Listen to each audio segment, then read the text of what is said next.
hitting .429 in June, belting 6 home runs. Vinny Castilla has driven in 11 runs, and his slugging percentage is over .400 this month.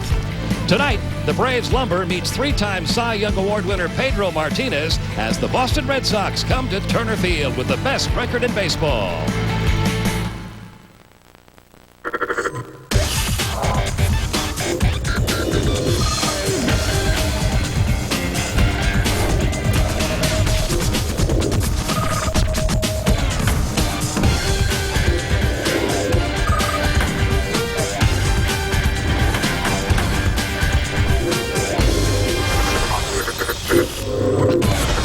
After a 5-1 road trip, the Atlanta Braves are back home comfortably on top of the National League East. Tonight, the American League East leaders, the Boston Red Sox, come to Turner Field, first of a 3-game series. Hi, everybody. Pete Van Wuren welcoming you to Atlanta, where the Braves open up a 9-game homestand, all 9 interleague games, 3 with the Red Sox, 3 with the Tigers, and 3 with the Chicago White Sox. Pinch hitting for Joe Simpson tonight.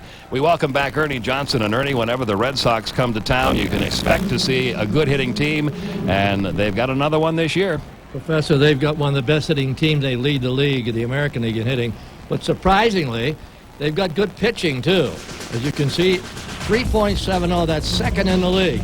Martinez was a given. Everyone knew that he was going to win, but then they get Burkett and Lowe out of the bullpen, and look at the record, 24-4. Good pitching, good hitting. No wonder they're in first. And we're going to see all 3 of those starting pitchers against the Atlanta Braves this weekend, beginning with Pedro Martinez tonight. All the action coming your way from Turner Field, but first let's go back to TBS Sports Control. For an update, here's Aaron Andrews. All right, thanks very much, Pete. There's only one National League game tonight, and it takes place in Cincinnati, where the Reds are hosting the Pirates. There's also 14 interleague matchups scheduled today. Our first stop is Wrigley Field, Battle of Chicago, the first of 3. Bottom of the third, Cubs up 2-0, man on for Sammy Sosa, and he takes John Garland deep to center. That's his Major League leading 25th of the season and number 475 of his career, tying Stan Musial and Willie Stargell for 19th on the all-time list. Also a big day for another player, same inning, Todd Hundley. He blasts this to right center, his 4th of the season, and he does it again in the bottom of the 6th, this time off of Keith Falk. The Cubs win this one 8-4. All right, well, all eyes are focused on the much-anticipated Subway Series between the Yankees and the Mets at Shea Stadium. This is a series both the Braves and the Red Sox are very interested in. Roger Clemens is supposed to pitch on Saturday, while the Yankees sent Andy Pettitte to the mound tonight. It's his first start in 2 months after being on the DL with tendonitis. First pitch between the Braves and the Red Sox is coming up next. Right on target. Now, is brought to you by the Home Depot, driving down the cost of home improvement. By Office Depot, what you need to know. By Aflac, ask about it at work. And by Wagner Spray Tech, for professional painting results fast. Welcome back to Turner Field. Let's take a look at the starting lineups presented by EA Sports. It's in the game for the Red Sox. Center fielder Johnny Damon will lead it off. He's doing very well this year. Jose Offerman plays second a lot. He's playing first tonight. Garcia Parra, enough said about that guy. What a hitter. What a player. Brian Daubach is in left field, and Hildebrand is at third. Varitek will catch. The right fielders Trot Nixon. Lou Merloni is at second base, and the great Pedro Martinez will pitch. In the field for Atlanta, Chipper Jones, Andrew Jones, and Sheffield around the outfield from left to right. And Castilla for call. Lockhart, Franco at first. Millwood will pitch, and Lopez will catch. Here's Kevin Millwood's comparison at home. 7 starts, record 1-4. On the road, much better, 2-1, ERA 4.26. He's one of those pitchers that can have an outstanding game, then the next time not pitch as well. But he has the potential to always put a good game out there. And the umpires. Chris Guccione, first year, is at home plate. John Shulock, 24 years. Crew chief is at first. At second, Mike Everett in his 4th year, and Doug Eddings in his 4th year will make the calls at third. We're ready to go, and here's Pete. Okay, thank you, Ernie. Rafael Furcal leading it off against, or Rafael Furcal, Johnny Damon leading it off against Kevin Millwood and taking strike one. Damon having a great year, hitting .340, leads the major leagues in runs scored. He's scored 55 runs already this year. And perhaps the biggest input he's made to the Red Sox has been to the clubhouse chemistry, which was a little sour last year from all reports, but he has really loosened and lightened things up in that clubhouse and has become a real fan favorite in Boston. Grady Little, 10 years in the Braves organization as a minor league manager. A few stops in his major league career as a coach. Now, managing very successfully with the Boston Red Sox. He's just a neat guy. We've known Grady for a long time, and if you can't get along with Grady, well, then you better have an examination. They brought him in spring training when they made the managerial change, and I can never recall a new manager being introduced to a team when he came through the door, got a standing ovation. Yep. He had been a coach under Jimmy Williams for the Red Sox in previous years. Damon, little tap to third, fielded by Castilla on to first. That is close. Damon gets down that line.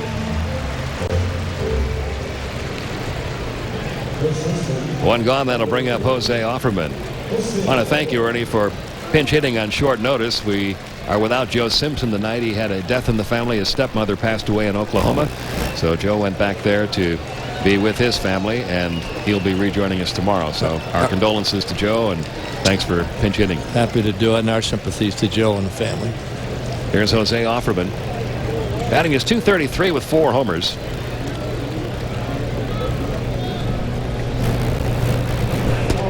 And taking upstairs ball one. Offerman a switch hitter. Better lefty than righty for most of his career. And he and several of his Red Sox teammates coming off a homestand where they didn't really hit as well as they normally have all year. You've got Offerman, Daubach, and Trot Nixon in this lineup, all hitting under 200 for the month. They play better on the road. Oh, they're a great road team. What a road record. 25-6 on the road. That's unheard of. Millwood's 1-1. Missing high, 2-1. Offerman came on as a second baseman a few years ago, and he originally signed with the Dodgers and had a good first year of the Red Sox, but last couple of years hasn't been quite as productive playing first tonight. Now a 2-1 pitch to Offerman from Kevin Millwood. Upstairs, 3-1 the count. Millwood a win and a loss against the Red Sox in his career in 3 starts.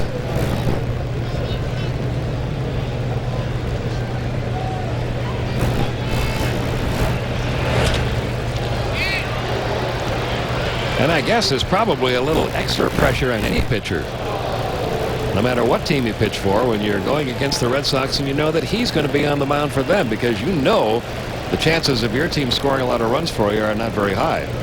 It's like pitching against Glavine or Maddox. Yeah. You know you better hold them. 3-2 now on Offerman. Martinez has had a kind of a funny year. He's had a few games that haven't been real great, and he had a lot of good games, but his last outing he only struck out 1 batter. That didn't miss by much. They appealed to third, but no swing, says Doug Eddings, and Offerman aboard with a 1-out walk. And here comes Nomar, who's a big favorite in Boston, but he's also a pretty popular guy right here in Atlanta because of the years he had as a star for the Georgia Tech Yellow Jackets, who, by the way, won their opening game in the College World Series today and won it big, 11-0 over South Carolina. Nice going, Tech. The number is on Nomar. 332 with 8 homers. Over 50 RBIs, and if you're the nervous type, don't watch Garcia Parra in the batter's box. 0-1 the count. Here goes the routine. Kind of a creature of habit, too.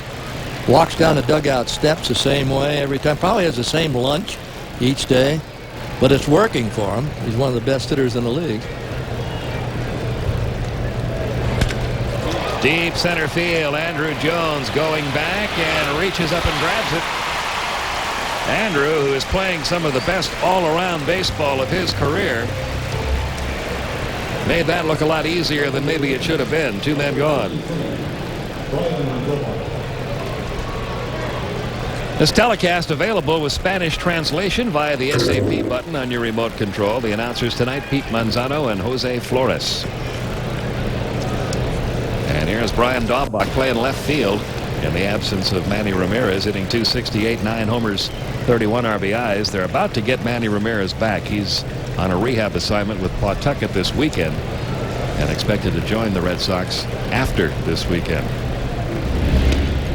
Boy, missing him, and they're still hitting very well. Missing him is like taking Chipper Jones, Andrew Jones right out of the lineup for a while. Let's see, the Red Sox go to San Diego from here, so Ramirez expected back in the lineup on Tuesday when they open up against the Padres. That's good. Braves don't mind. There was some talk they might try to get him back up here this weekend, but it looks now like he'll stay in Pawtucket and get about 12 or 15 at bats there. If they got him up here, he'd have to play in the field someplace. So yes. Playing in the other league, that's a good point. Designated hitter. 2 men out with Offerman at first. Daubach at .268, but just .181 in his last 72 at bats. 1 ball, no strikes. Great pitching matchups all weekend long. Maddox against Burkett tomorrow night. Glavine against Lowe on Sunday afternoon. And this is the rivalry matchup in interleague play for these two teams, based on the former association, longtime association of the Braves being a team based in Boston.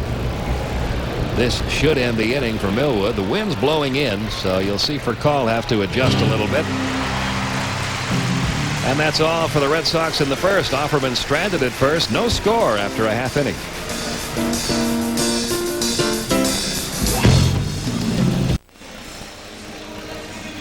We're going to the bottom of the first. There's some Red Sox fans and a Braves fan here. Let's take a look at the lineup for Atlanta. Rafael Furcal got off to a slow start this year, but he's been on fire of late. Matt Franco with a pretty good bat is at first. Gary Sheffield, good to have him back full time. He's in right. Chipper Jones, Andrew Jones, Vinny Castilla, Javi Lopez, Keith Lockhart gets a call at second, and Kevin Millwood is pitching. The Red Sox in the field, Daubach, Damon, and Nixon around the outfield. Then Hildebrand, Garcia Parra, Merlone, Offerman at first, and Martinez pitches to Veritek.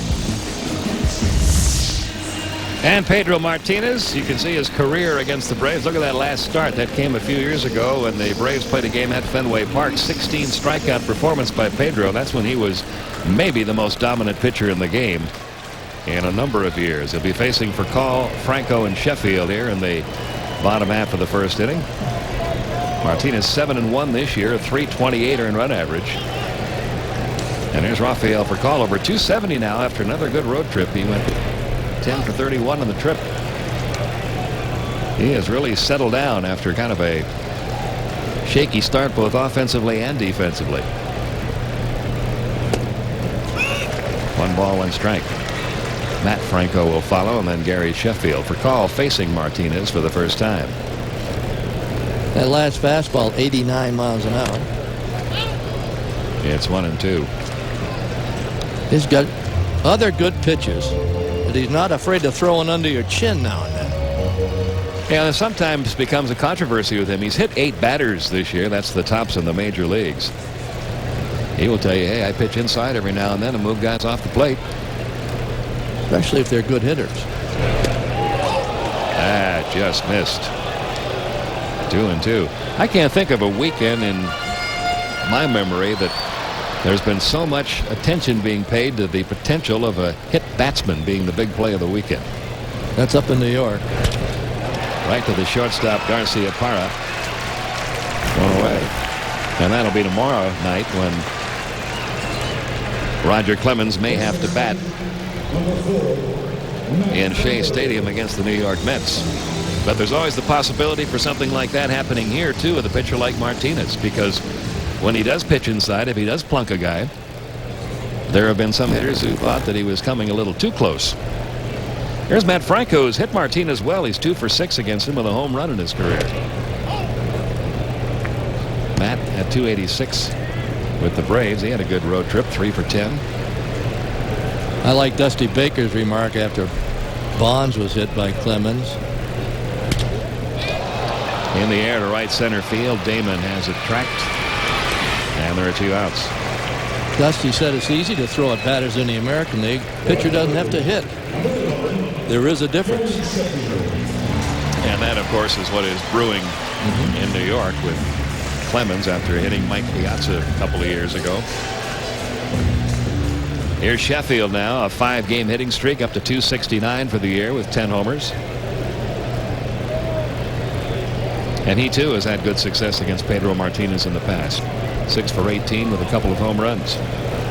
2 outs in the inning. And Sheffield takes a strike.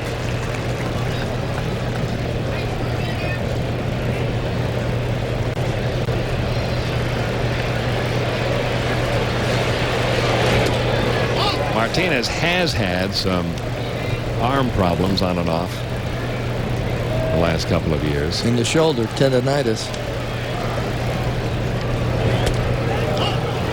Last year he pitched in only 18 games. The year that he was so dominant, that year he pitched that great game against Atlanta, he was 23-4. Had the best ERA in the American League of 2.07 when every other ERA among starting pitchers in the American League was over 4.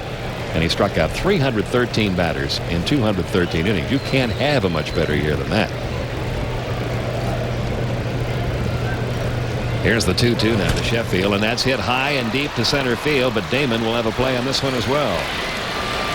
And it's a 1-2-3 inning for Martinez. No score as we head to the 2nd inning at Turner Field.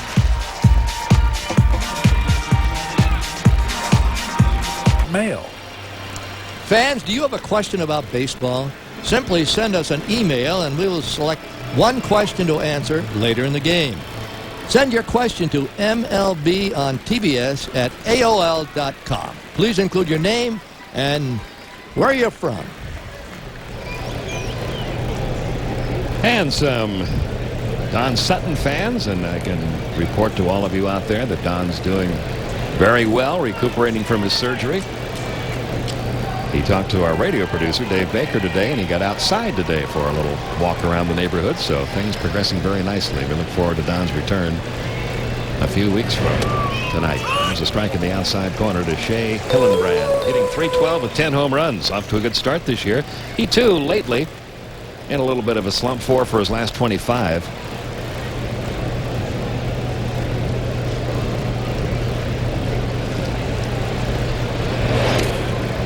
Hillenbrand kind of came out of nowhere last year. He had played Double-A ball in the year 2000. Made the Red Sox club last year and had a pretty good year. Hit .263 with 12 homers. Hardly ever walks. And that's a called strike in the count. 1 ball, 2 strikes. Last time out, Millwood had a pretty good breaking ball, and I think that's the secret because he's a power-type pitcher. And if you throw everything the same speed, they'll zero in on that. But if you can let up and curve one now and then, you got them thinking. On there the ground, sharply to short for call on the first. Oh, by all means, Kevin Millwood's best games have come when he's had that good curveball. And if he doesn't have the good curveball, he sometimes abandons it and throws a slider, which is almost the same speed as his fastball, and that's not enough differentiation between pitches. Great example, that was Sandy Koufax, who could throw over 90 miles an hour, but you ask him, he'll tell you, and his catcher will tell you, get more of his strikeouts on curveballs because they're looking for that fastball, and then he threw that downer, and he had a great curveball. I think he did it all with 2 pitches. Another local product, Jason Varitek out of Georgia Tech's program. 251, 4 homers, 26 RBIs.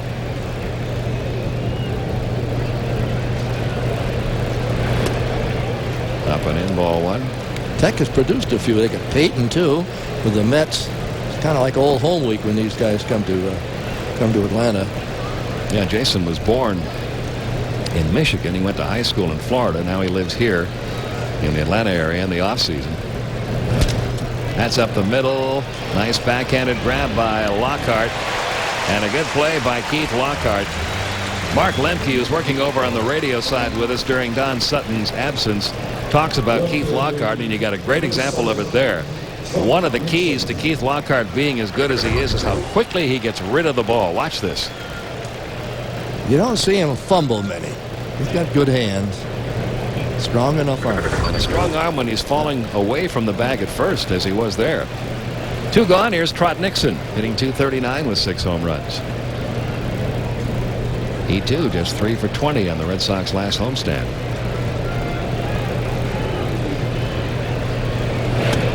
But you don't worry about this Boston club's offense.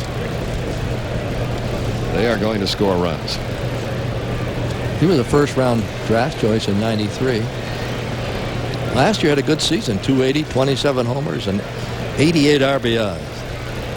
1-0 pitch to Nixon. Look out. Check swing foul off to the left. 1 ball, 1 strike. Even though, Pete, it's been 59 years since the Braves moved from Boston to Milwaukee, there's still a rivalry with the Red Sox. The Braves and the Red Sox get together, and everyone loves to do it. Have some games at Fenway and have some down here. It was a great rivalry for years, even though they just played, in different leagues. They played the City Series.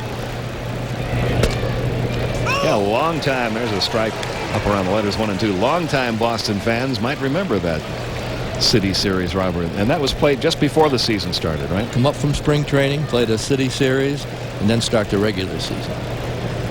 And the dream was always to have the Braves and the Red Sox in a World Series together in Boston. It never happened. Maybe it'll happen Could happen this year, yeah. Here's the 1-2 now to Trot Nixon. Inside, 2-2. It was in that City Series that I was a rookie in 1950 when Ted Williams came to the plate and hit one that's still going. And the game is over. And Billy Southworth, the manager, trying to make me feel good. And he says, "Don't worry, kid." Put his arm around me walking down the runway. He's hit him off better pitchers than you. I got a lot of Ted, and they're all true. That's what happened. Strike 3 call. Nixon caught looking at a down and in fastball. Millwood has his first strikeout, and a 1-2-3 second inning. Still no score from Atlanta.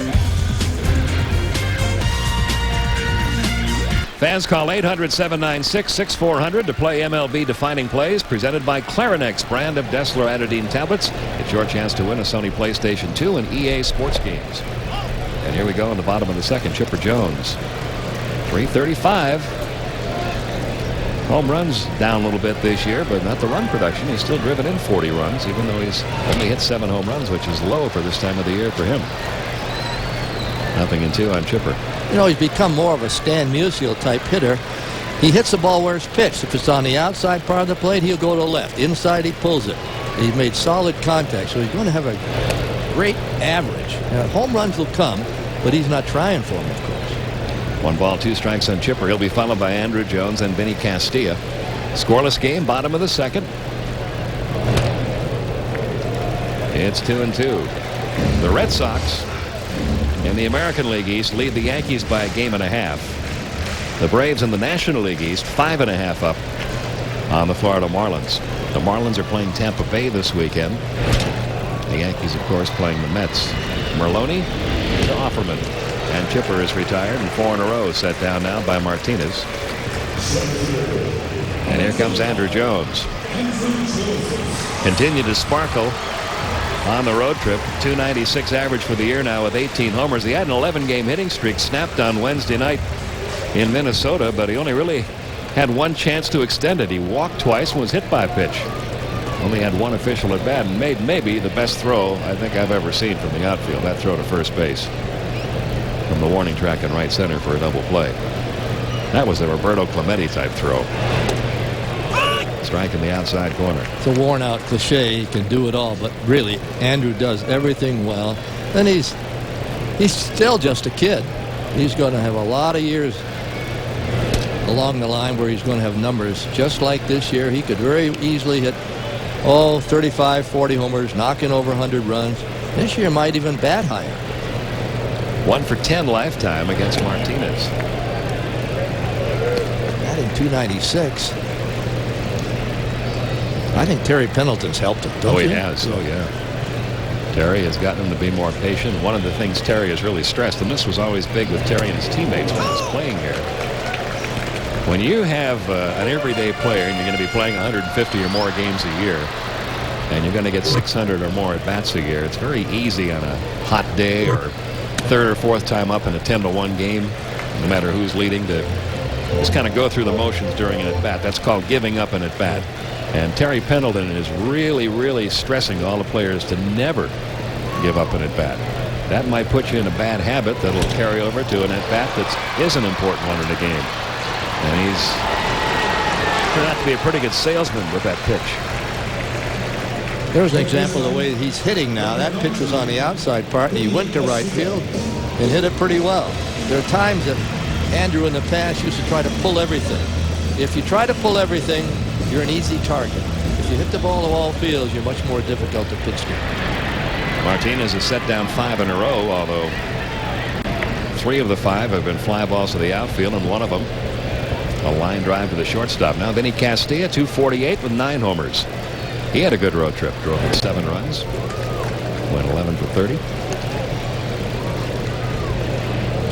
And you can almost chart his career the way this season has gone. Starts out slowly, starts to heat up a little bit in May, and then really turns it up a notch in June.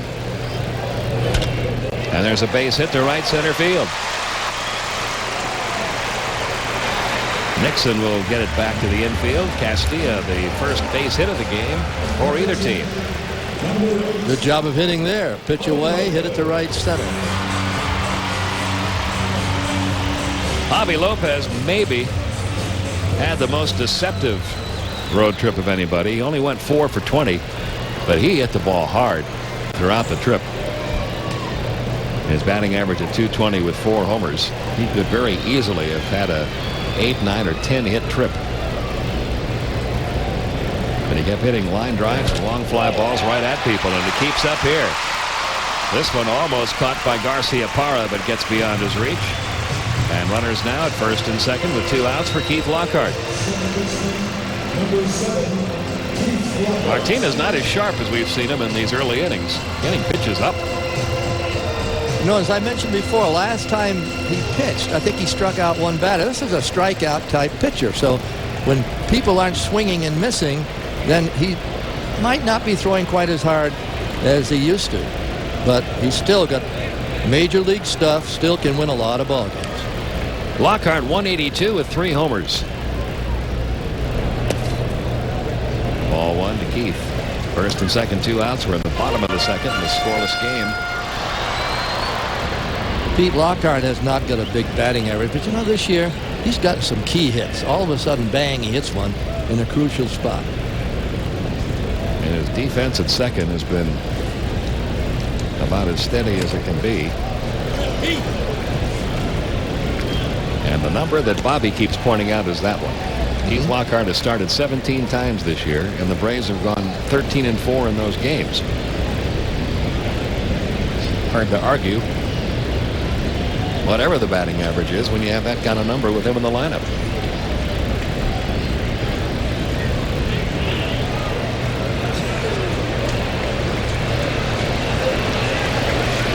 Now the 1-1 punch foul off to the left, 1-2.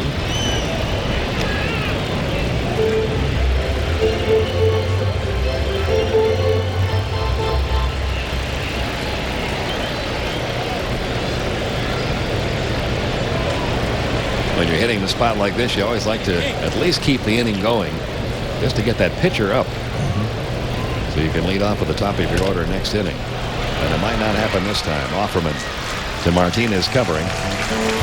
And the 2 hits are all the Braves can muster in the second inning. No score after 2.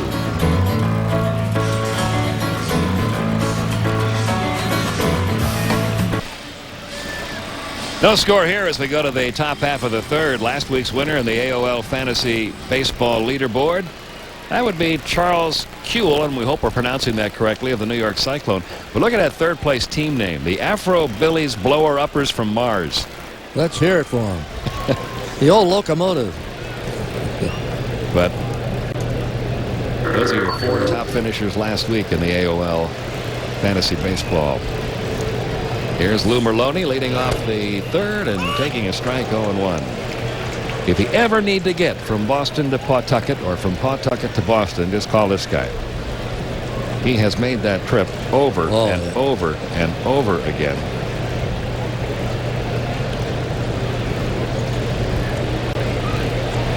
For the last 5 years. And it's almost been an even split in games played at the AAA level and games played at the major league level each of those years.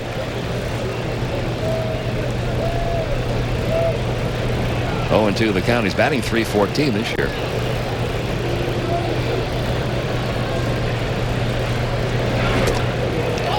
Millwood's breaking ball just missing outside.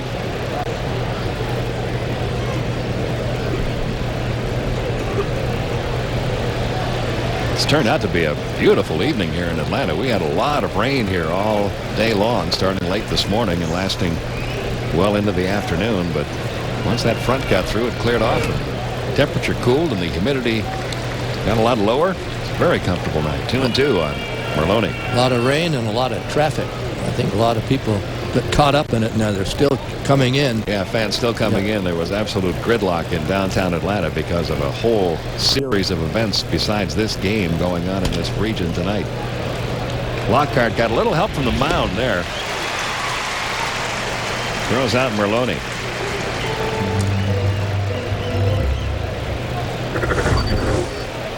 Let's watch. See if that ball bounces right there off the mound, and that helped a bit. Lockhart was there for the throw.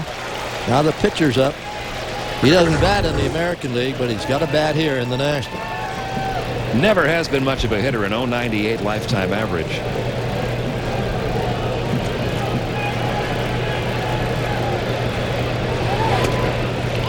Ball, no strikes on Pedro. Is Ramon still playing or not? No, he did not play this. Last year, he started out the year, got released in midseason, and that was the end of his pitching career. It's one of his brothers, and then he had another brother, Jesus, who played in the minor league, and I don't think he's playing anymore, but quite a family.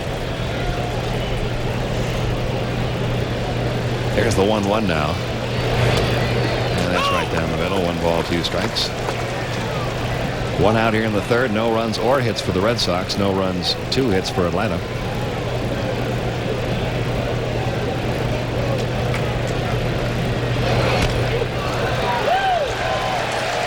I'm not sure how to describe that swing.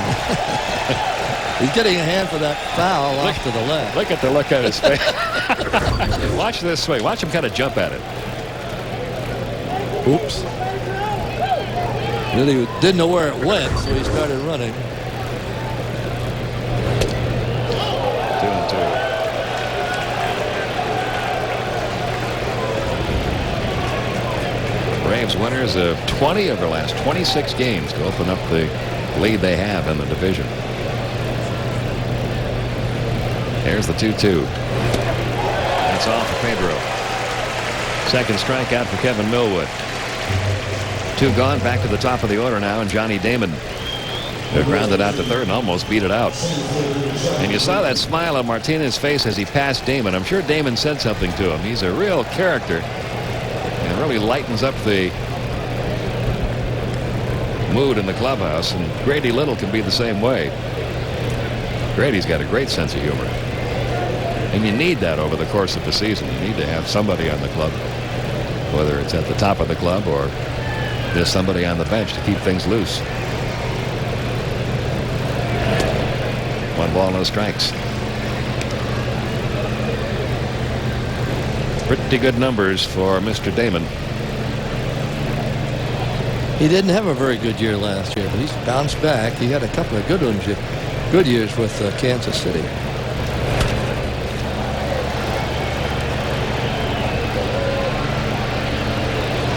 Caught a glimpse of Tony Cloninger in the Red Sox dugout. He's their pitching coach.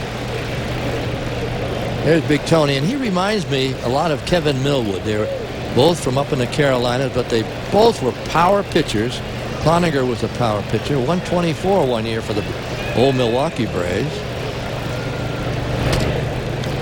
Upstairs, 2-1. He and Grady Little go way back, and Grady told him a long time ago, if I ever get a job managing in the major leagues, you're going to be my pitching coach.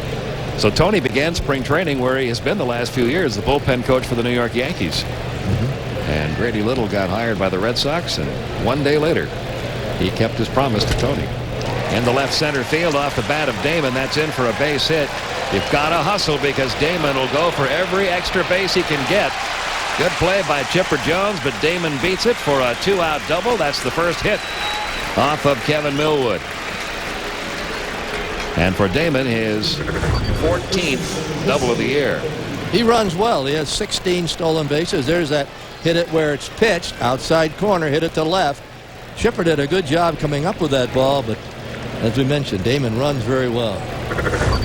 Now Jose Offerman, a walk in the first inning. 2 men out in a scoreless game here in the third.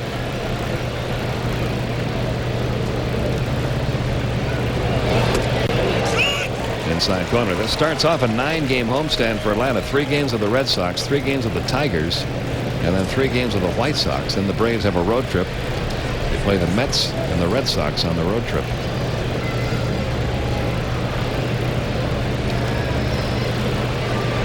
So that's the next couple of weeks for Atlanta.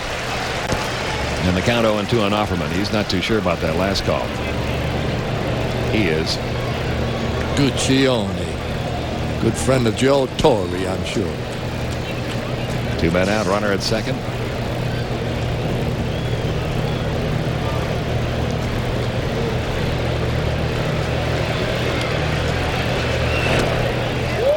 Just a bit high.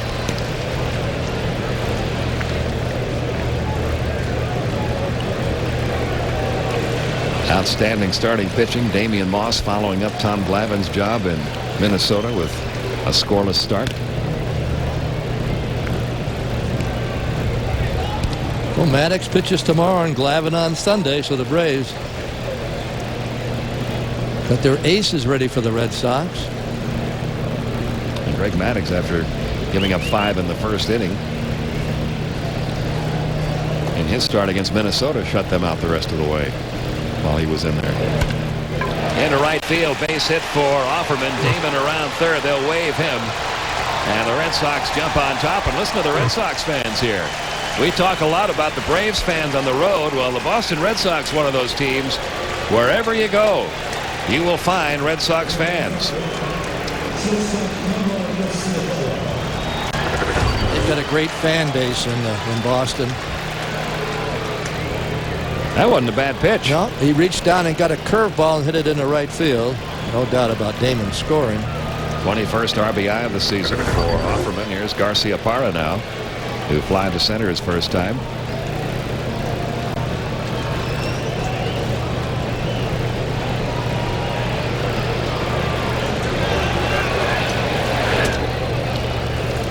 A ball and no strikes on Nomar. It was questionable for a while. He had that bad wrist, and he didn't play for a long time. But he's back 100% now. How many pairs of shoes do you think he goes through in the course of the season with that setup of his at the plate? He goes through a lot of toes, I know. And it's just beginning, folks. Yeah. Now we go. Now we're dancing. Every kid in Framingham, Massachusetts and surrounding areas, little leaguers do that now. That's amazing. If you get a player that becomes an all-star like Garcia Parra on TV a lot, all the kids imitate him. I remember when my kids were growing up here in Atlanta. First the pitch to Garcia Parra outside 3-0. You go to a 8, 9, 10-year-old Little League game, everybody's pitching like Gene Garber, that spin and that throw to the plate. Either that or trying to throw Phil Negro's knuckler. True. Be careful here. He'll probably swing 3-0. If it's a good pitch, he will. Inside corner, 3-1. Threw him a breaking ball at hung, got away with it.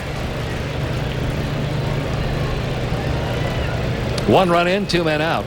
Offerman at first, with the Red Sox up 1-0.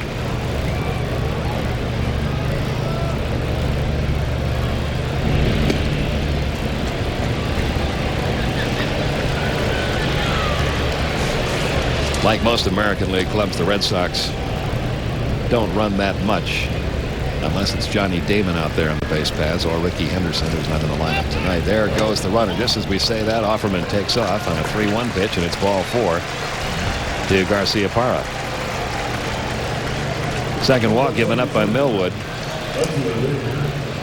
And now Brian Daubach, the left fielder, who popped to short his first time up. And I'll tell you one thing the Red Sox really don't do much, and that's bunt. They've got 5 sacrifice hits all year. Tom Glavine has that many. Kevin Millwood has 6. That little bandbox is called Fenway Park. I mean, it's conducive to hitting. Yeah. And so they just kind of play base to base. It's great for a right-handed batter with a green wall and left, but it's a pretty good poke to right field to hit it into the seats. First and second, 2 men out, 1 run in.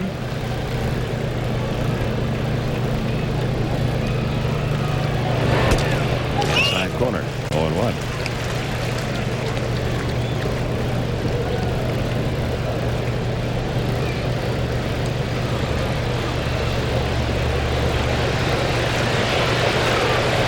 Garcia-Parra and Offerman are your runners.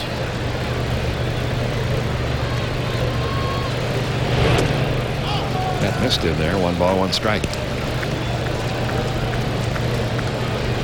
Well, if you're going to pitch this guy inside, make sure you get it inside. Yes, he can hurt you. He's got power.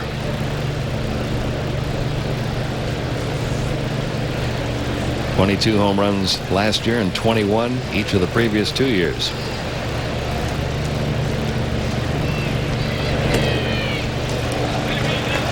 Two and 1.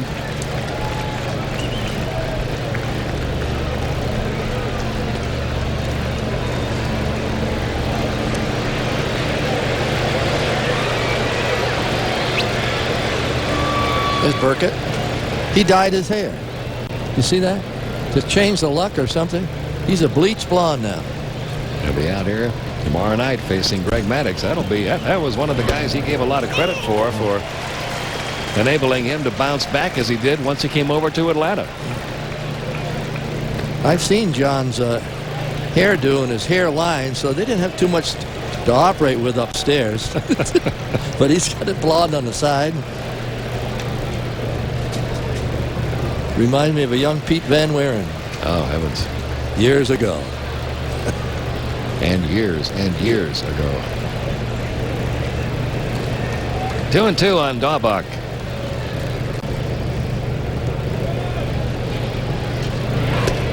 Down on strikes, stayed upstairs and got him.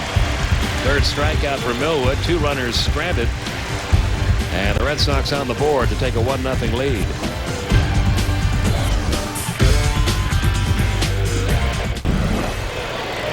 Bottom of the third. Good crowd here at Turner Field for the opening game of this series, and Kevin Millwood leads it off against Pedro Martinez. Millwood not having a bad year at the plate. He's 4 out of 22. 2 of his hits, extra base hits, a double and a home run. Driven in a couple. Leads the club in sacrifice bunts with 6. 1 ball, 1 strike. And Cloninger could hit, too. I think Tony hit 2 home runs in 1 game. 2 grand slams. 2 grand slams out at Candlestick. 1-2 the count on Kevin Millwood. He was the opening day pitcher the first day Major League Baseball was ever played in Atlanta back in 1966. You know, and Tony won't say anything about it, but I think when he pitched opening day here in 1966 and he pitched into extra innings on opening I think he pitched 13 innings. 13 innings, and you asked him, he said, it didn't bother me, but it seemed to me that it took something out of him, and he never really was a pitcher again. Down on strikes, Kevin Millwood, first strikeout for Pedro. And back to the top of the order now, Rafael Percal, who lined out to short his first time up. Well, there was a very familiar face missing here at the ballpark tonight. We want to wish him the best. Walter Victor, the longtime team photographer of the Atlanta Braves, had triple bypass surgery a couple days ago. He's doing very well. He'll be home in 3 or 4 days, and we want to wish him a get well soon. Walter has been an institution around the Atlanta Braves. Certainly has. He's at St. Joseph's Hospital, and he'll get good care over there.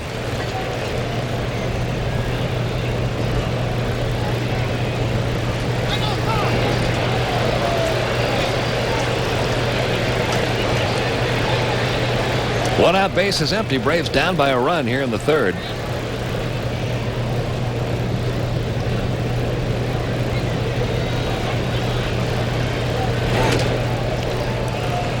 One ball, no strikes. Martinez fastball's topping out at about 89, 90. There were some years there where he threw harder than that. Oh, yes. He was up around 94 and 5. That's in for a strike. But he's a smart guy, Pete. When you start to lose a little bit off your fastball, then maybe you locate it a little bit more. You might even come up with a different pitch to make that adjustment. He's always had that real good changeup. He just threw him there and missed outside with a 2-2. Remember Mario Soto? He had two pitches. Great fastball and a changeup. And you'd fall down on this changeup trying to hit it. That's a breaking ball hit slowly to short. Garcia Parra, nice play. 2 outs in the third. He can play some shortstop. Yeah.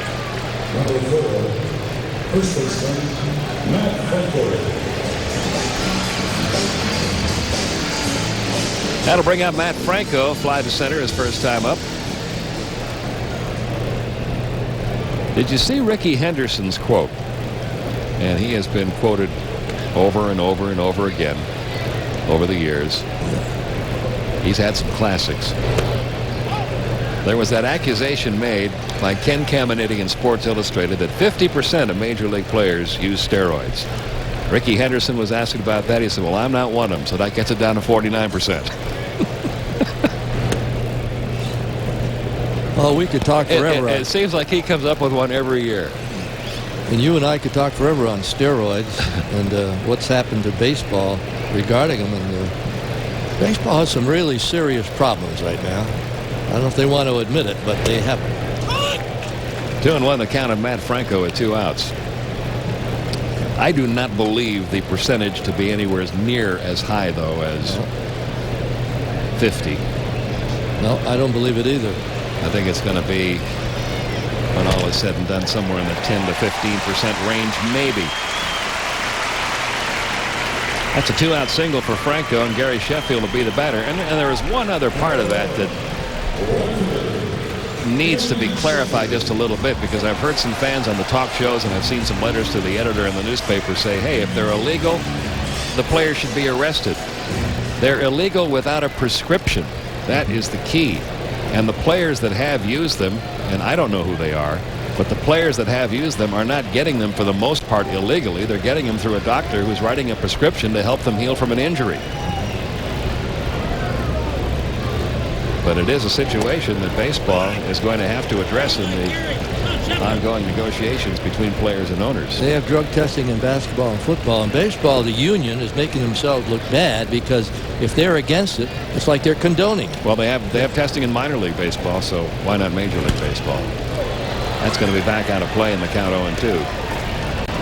Gary Sheffield. They have it in the minor leagues, and they catch somebody, but nothing is done about it. It's almost there are two things. The other sports have salary caps plus drug testing. Basketball and football is getting along fine, and I really think if there's a strike, it could be the worst thing that's ever happened to this game. 2 men out. Franco at first. Braves now with 3 hits off Martinez. The 0-2 pitch is upstairs. 1 ball, 2 strikes. So there are 3 phases that are going to have to be negotiated. First of all, will there be testing, and what kind will there be? Second of all, who will administer the testing? The players don't trust the owners to select the people to do the testing. The owners don't trust the players to select that person. What else is new? Yeah. And the third part of it is, what will the penalties be? And all 3 of those things will have to be negotiated. But I do want to stress upon the letter writers and callers at the talk shows about it being an illegal substance. It is an illegal substance without a prescription, as are many drugs. And the players are not going. There have been cases, and Ken Caminiti admitted that he, in his case, went into Mexico to illegally, or to purchase them legally, and then brought it back across the border. But that's not being done by very many people. Most of the players, if there are that many that are using them, are getting a prescription from a doctor. Gary Sheffield wishes he had a prescription for what is a ball and what is a strike to give to Chris Guccione as he looks at strike 3. Second strikeout for Martinez, and it's still 1-0 Red Sox. Here's our Aflac trivia question with our Aflac bobblehead duck. How many World Series have the Red Sox been in since their last World Series championship in 1918? 1-0 Red Sox, fourth inning, and here's Ernie Johnson. Thank you, Professor. And the first pitch to Hillenbrand is a strike on the outside corner. We'd like to thank the folks at Aflac for sending us the bobblehead duck. Not many of those around, except the ones out by the pond. Veritek is on deck. 1-0 Red Sox. Or as they say up in Boston, the Bo Sox lead 1-0. They have 2 hits and the Braves 3. There have been no errors. Hillenbrand's had a good year. 44 RBIs, 10 homers. He's almost up to what he had for the whole year last year, batting .312 coming in. Just missed outside. 1-2.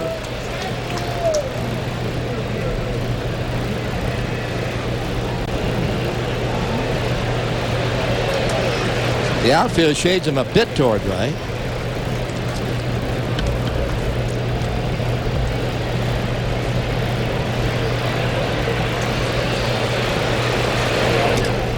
The breaking ball goes outside. 2 balls, 2 strikes. Same 2 teams tomorrow night and Sunday. Burkett against Maddox tomorrow. Lowe against Glavin on Sunday.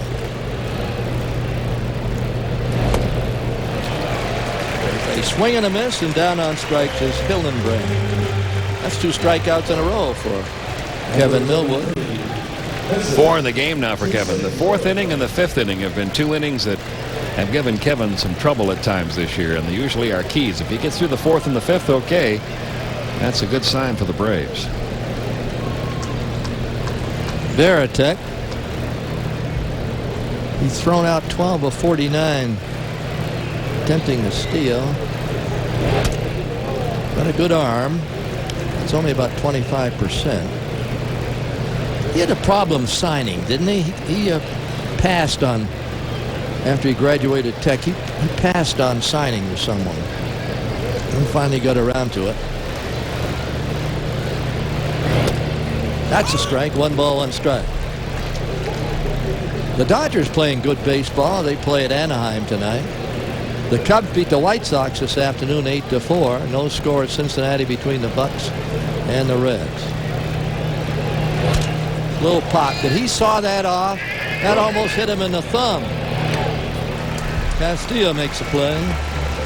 Castilla comes in from third on a breaking ball. Watch it. It's right in on the hands. Yeah, he won't have any more use for this bat. Broke the bat on the pop-up. Yeah, he was originally drafted by the Minnesota Twins, Ernie, and didn't sign with them.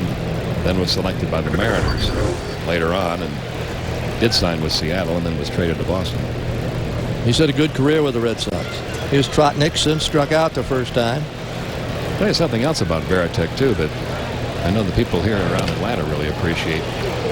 After his Georgia Tech career, he has settled here in Atlanta, lives here in the offseason, and this past winter, he established an award that's given locally to the outstanding college baseball player every year, called the Jason Veritek Award. That's a wonderful gesture. There's a lot of ball players that are giving back to the community. 1 ball, 1 strike.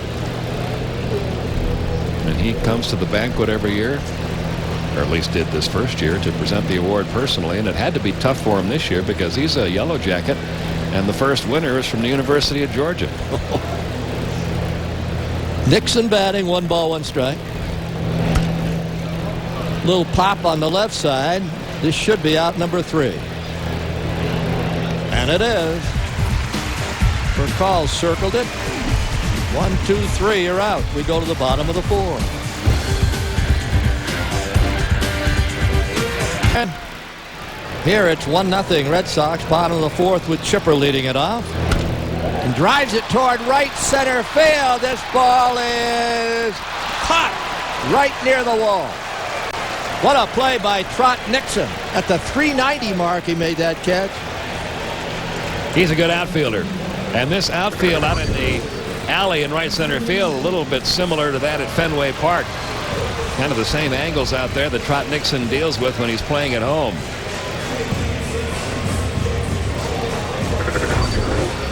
Now Andrew Jones. Good to hear that Don Sutton's doing well. I heard today that he might be back early, might be back around the 4th of July. We hope so. Strike on the outside corner. That was 89 miles an hour. Martinez sailing right along. Look at that June average. Wow. Line. There. Past third.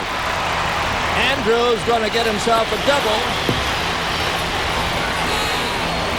Boy, there's 2 balls hit back-to-back, Pete. One by Chipper and one by Andrew. Tying runs at second. He's only got a couple strikeouts. One of them on a disputed strike 3. That ball came back right over the heart of the plate. And the ball moving in like that is the one Andrew is pulling nowadays. He doesn't try to pull everything, but you put a pitch in there, he will.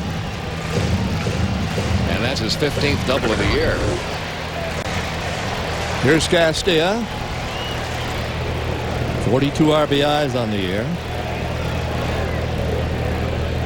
Batting .474 his last 4 games. Tying run at second. We're in the bottom of the 4th.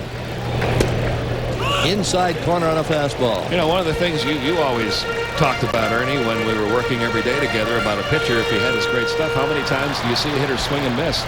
We have not seen many hitters swing and miss at Martinez tonight. And you usually do. Breaking ball in there. The one strikeout of Gary Sheffield was a called third strike, a disputed called third strike.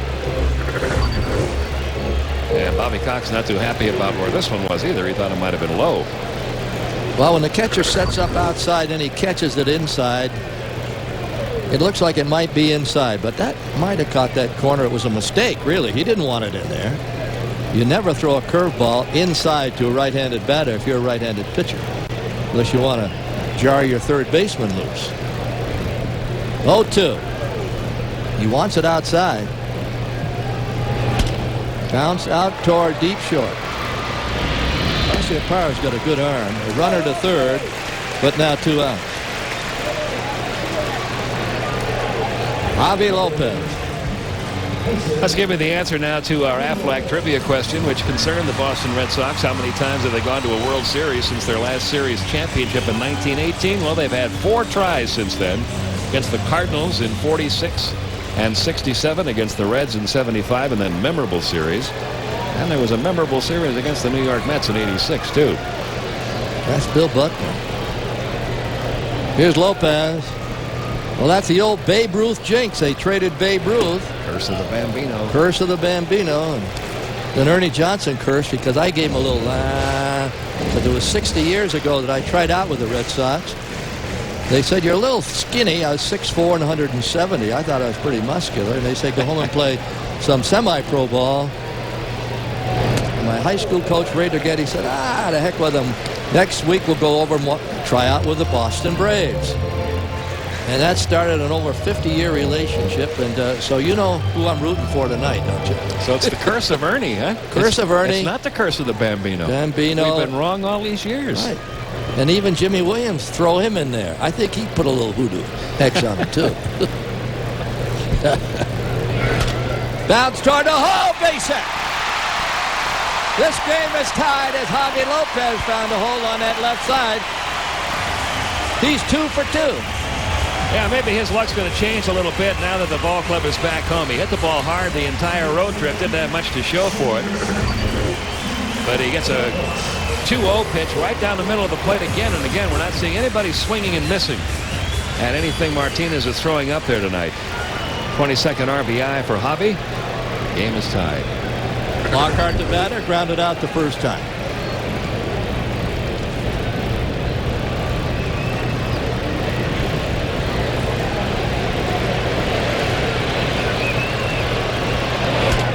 Popped him up. Right up the elevator shaft. Martinez is pointing. Hillenbrand made the catch. But Atlanta puts together a couple of hits. And a line drive by Jones that was caught. It's now 1-1. Clouds are leaving and the sun is setting here at Turner Field. If you'd like to send your favorite player to the All-Star game, all you have to do is log on to MLB.com or RadioShack.com and vote now. And the All-Star game coming your way from Milwaukee on July the 9th. And the players won't strike on that day because most of the money from the All-Star game goes to the players' pension fund. So if there's going to be one, they'll wait till later. And let's hope it never happens. Here's Merlone, and that's the ball outside, 1-0. There was some encouragement the other day. They said they were getting together a little bit. Yeah, they've got 3 or 4 more sessions set. We'll keep our fingers crossed that progress will be made. Foul away.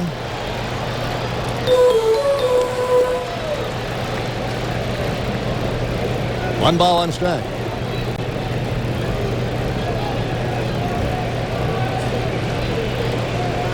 It's 475 career homers now for Sammy Sosa when he hit that one today.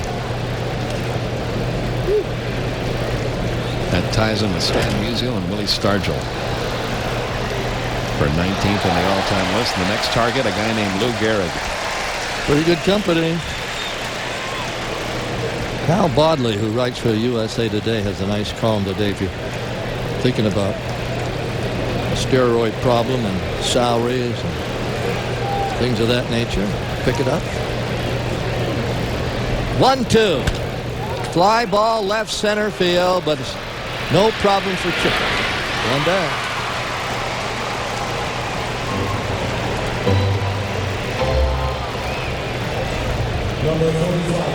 Lois and I going next week to Brattleboro, Vermont. It's a big year, 60 years out of high school. Wow. Big anniversary, a big reunion, big parades. People from all over the world coming back for the high school reunion. It's truly Norman Rockwell. It really is a great week. So I was thinking and talking about working out with the Red Sox. It was right after high school.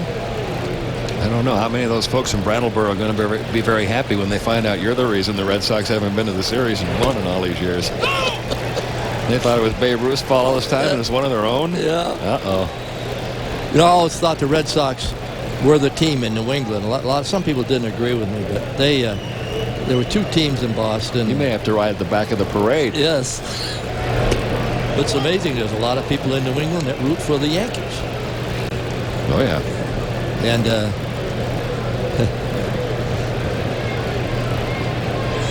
it's a strange rivalry up there in Boston.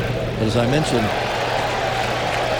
one time where the media was really quiet was in 1953 when Lou Perini of the Boston Braves, the owner, announced that they're going to move to Milwaukee. And he faced the media and said, "Do you blame me, guys? We drew 280,000 people for the whole year in 1952, and the Red Sox drew around 1 million. And not many people could blame him. There aren't many cities that can handle 2 teams. Some have difficulty handling 1. Right.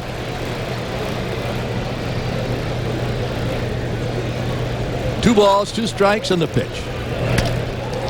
Hit out towards second. Martinez hit it to second. 2 down. Last time he struck out. Now Johnny Damon, who grounded out, then doubled and later scored on a single by Offerman. 76 pitches for Kevin Millwood. We're in the 5th inning. Ideally, Leo Mazzoni likes pitchers to average about 13 pitches an inning. So Kevin a little bit over that right now. The long inning for him was the 3rd. Threw 30 pitches in that inning.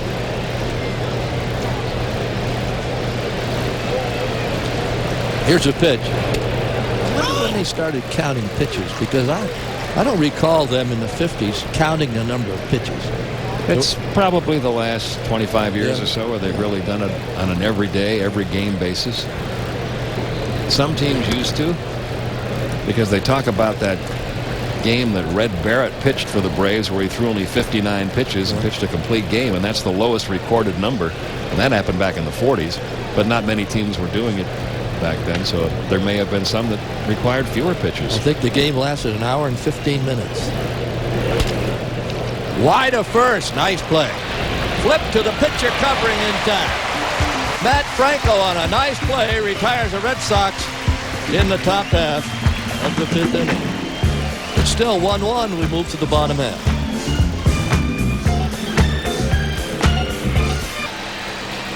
Going to the bottom half of the 5th inning, we welcome an old friend, Skip Carey.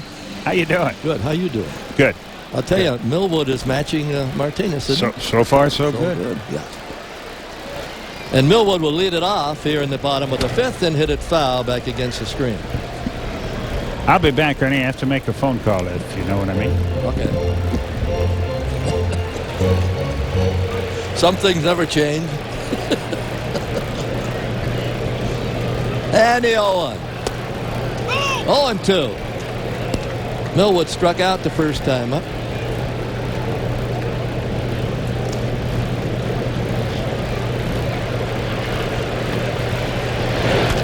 Bounce to third.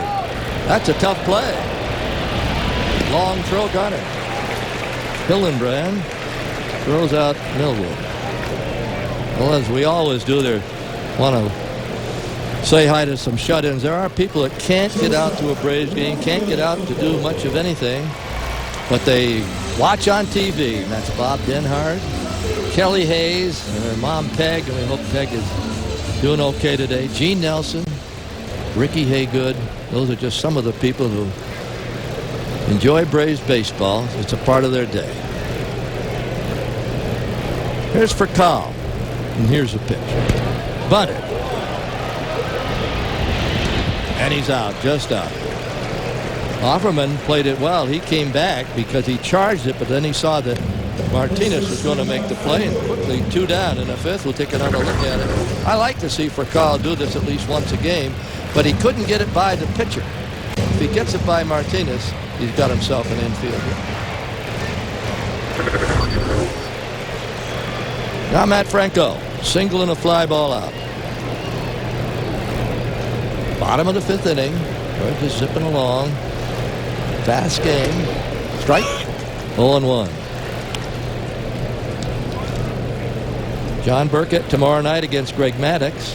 Airtime, remember, on Saturday at 7:05. Sunday 1:05. Derek Lowe against Tom Gladden. Boston with a 25-6 road record. 289 batting average, best in the majors. ERAs are a little higher in the American League, but that's because of the designated hitter. They don't have that automatic out, which is usually the pitcher.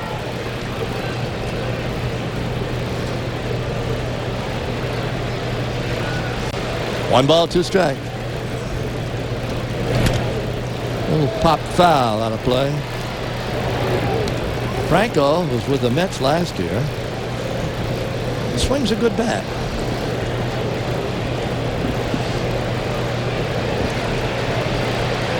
Glenn Hubbard coaching at first and Ned Yost at third. And the pitch is way outside on a changeup. Martinez has thrown 68 pitches, so he hasn't thrown as many as Millwood.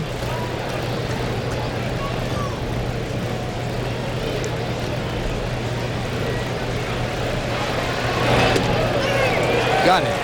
A let up in there for a strikeout. It's his third. We're through 5, going to the 6th, 1-1.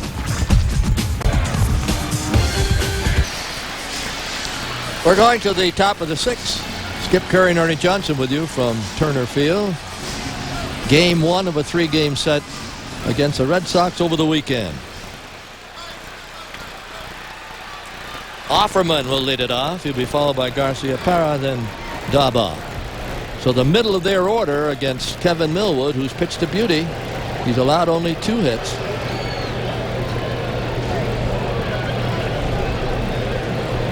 One of his best outings to this point. You know, Skip, we hear a lot of fans say, but the Braves haven't won many World Series. They've won 10 straight divisions. How about the Boston fans who have seen the Red Sox finish second to the Yankees 4 straight years? I mean, they got a reason to be a little upset. And not just the 4 straight years. It's been that way since Babe Ruth got traded. Yeah, it's been one of the sayings that you got to beat the Yankees this year, and they were usually the team to beat. But they've played some great series. I think this is one of the years that the Red Sox have got a chance to upset the apple cart because of their strong pitching to go along with their good hitting. The curse of the Bambino, they call it up in New England, huh? Yeah. Should never have traded him. 2 balls and 2 strikes. Actually, they sold him, didn't they? Wasn't it They sold him to the Yankees. Yeah.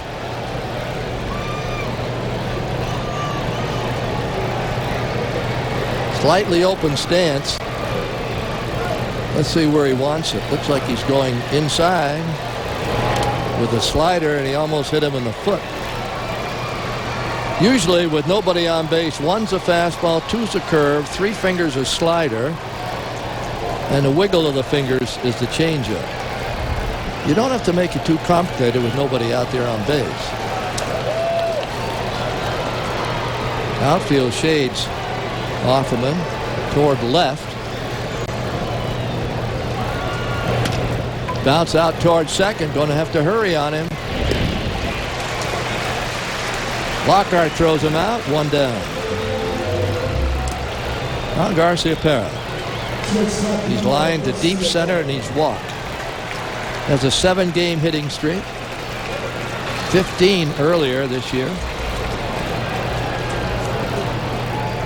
He's hit safely in 49 of 59 games.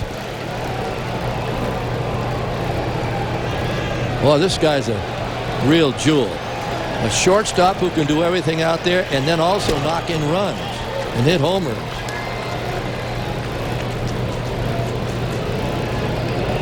He's going to wear out those gloves and those toes in his shoes before the night's over.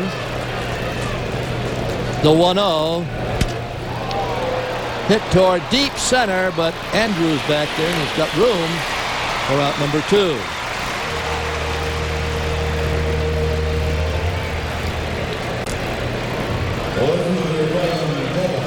The Braves hold the edge over the Red Sox, 15-9 in interleague play.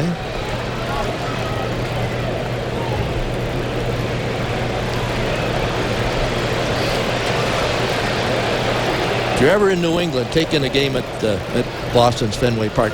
Skip, it's just like Wrigley Field. You can smell the hot dogs from 2 blocks away. Oh, it's great. Yeah, it's a fun place to go. They seat about 35 to 36,000. Very similar to Wrigley Field. Except they've got the green monster instead of the ivy. Yeah. 1-0. This guy's got some power. He's popped to short and struck out. In there. He let up a little bit, 82 miles an hour on a slider.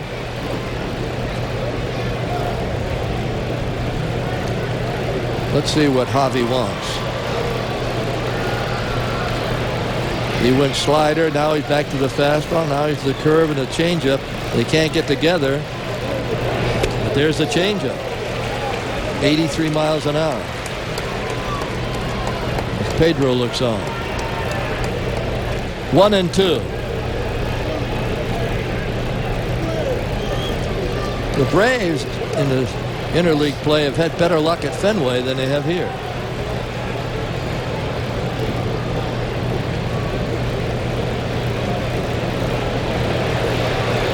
Atlanta's been hot of late.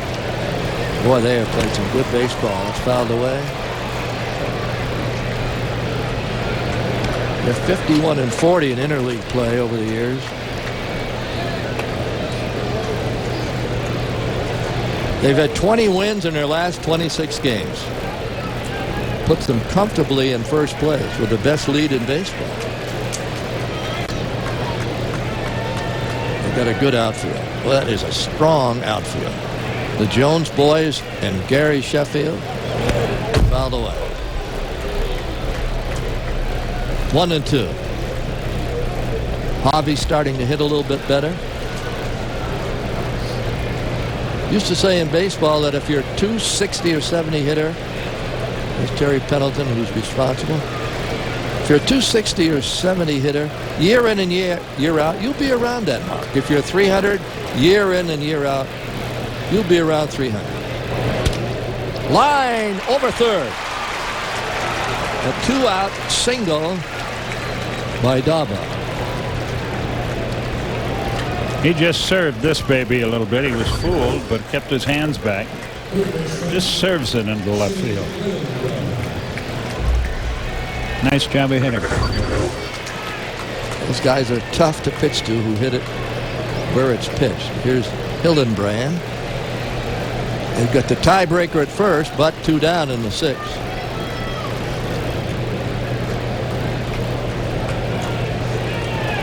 Red Sox aren't a fast team. Popped him up foul off to the right.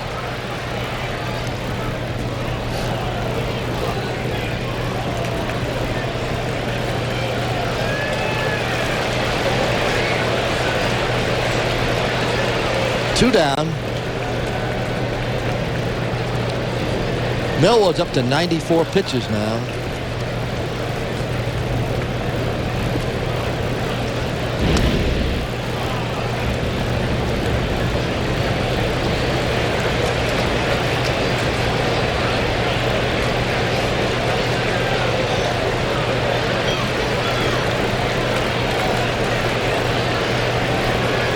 Now an 0-1. He wants it outside, and it was out there. It was fouled away. Burkett tomorrow goes for his 8th win. Maddox goes for his 7th. 2 big winners on Sunday. Derek Lowe goes for his 11th, and Tom Glavine goes for his 12th.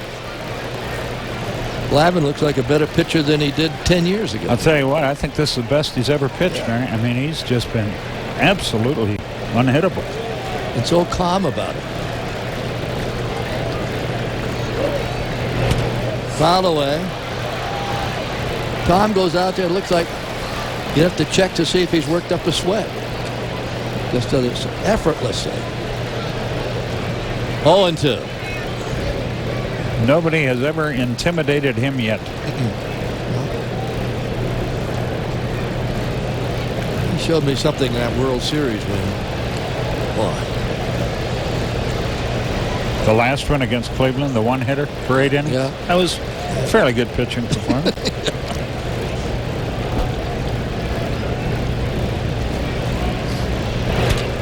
Little pop that's going to be caught by Lockhart. You can catch it behind you, Keith. A very easy inning again for Millwood. We go to the bottom of the 6th. Still anybody's game. It's 1-1. Aaron, thank you. Here's Gary Sheffield. Almost fell down swinging at that let-up. 0-1. He was called out on strikes the last time. He flied to center. First time up, he has a 5-game hitting streak. Sean McDonough doing this game for the Red Sox, sending it back to New England. Very fine broadcaster of any sport. Hit hard. Hit left field. Just out of the reach of a sprawling Garcia-Pera. Sheffield gets a base hit. The Braves got their hitters to do something about this 1-1 game. Chipper's next. He hits the ball so hard. Ordinarily, you'd think the shortstop would handle that ball, but it got to him so quickly, he really didn't have a chance. Now Chipper, who lined to deep right last time up, was caught by Nixon right in front of the 390 mark. He grounded out the first time. Go-ahead runs at first. Nobody out.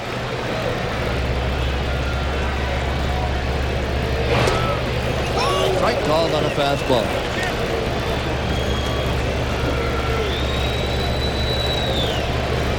Montreal beat Toronto 6-2. Minnesota beating Milwaukee 5-3 in the 4th. And the Mets are beating the Yanks as Aaron told you. 2-0. Chipper Jones batting .440 in his last 6 ball games.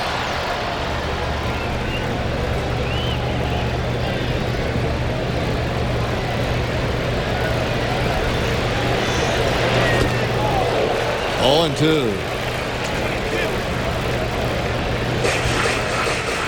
Want to say hi to the Milkies and the Ratties, Radawiches, all the gang up in New England, all pulling for the Red Sox. 0-2. That's their team.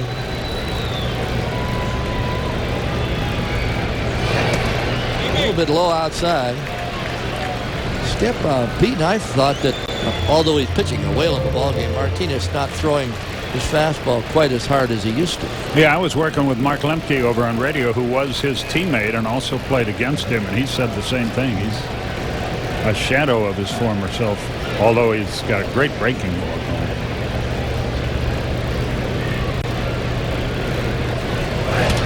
His fastball has been around 90 tonight, but just last year, year before, it seemed like it was 94, 95. But he's still got great stuff.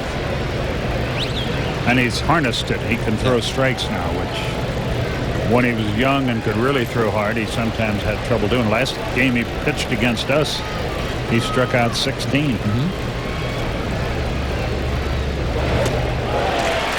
He just got Chipper on a well-placed fastball. Up around the shoulders. The old radar gun is only working about half the time tonight. He had pretty good velocity and movement on that, but we never got a miles per hour out of it. Now Andrew. Fly to right and a double down past third. Oh, it was raining to beat the band this afternoon, and then it cleared up. It's cool. A beautiful night in Atlanta.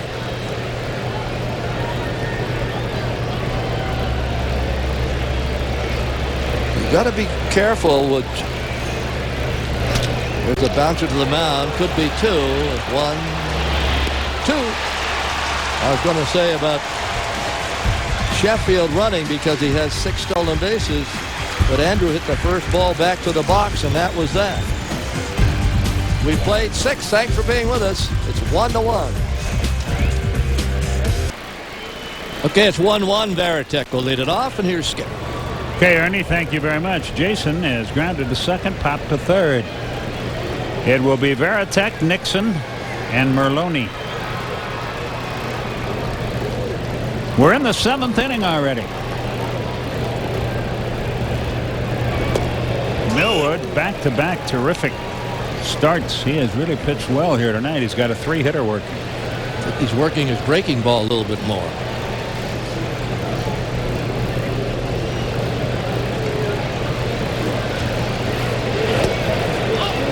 Boy, that didn't miss by much. 1-1 the count. Kevin about to deal his 100th pitch of the night. It's raining in Cincinnati where the Pirates are scheduled to play. Pirates are used to that. It rains in Pittsburgh a lot too. High fly ball, short right field. Sheffield there waiting. 1 out. He's had luck with that pitch.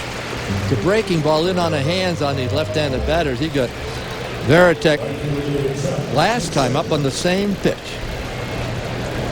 Kevin went into the film room or tape room or whatever you want to call it and came up with a theory that he was raising his hands too high when he went into his motion. And you'll notice tonight it's almost like Bob Turley's old no wind-up pitch. He just barely winds and starts his glove and his pitching hand right around his waist. As you see, doesn't really get it up there very high, and he says that's helped him. And by bringing it up over his head, that sometimes hinders your vision a bit, but it's all habit. And that's right, Turley and Larson and those guys, people thought they were crazy for pitching that way, and then a lot of other people adapted it. The simpler, the better. And then there were other guys like Louis T. Ant and even Don Sutton had a rather elaborate windup. Sutton's windup. I mean, it was a herky-jerky thing. He said one day, he said, they never asked me to go to rookie camp and teach them how to wind up. It was understandable. Did it in sections. And won 324 games. 1-2 the count.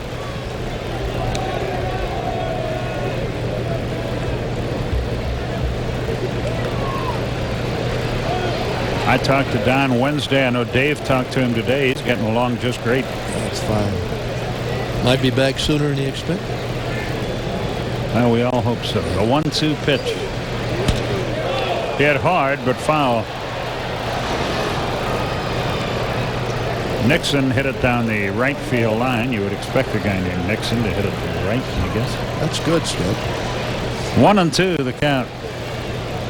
Material never changes. No. It just gets older. So, hang around, you'll hear it again. Yeah, you betcha. A ball and 2 strikes.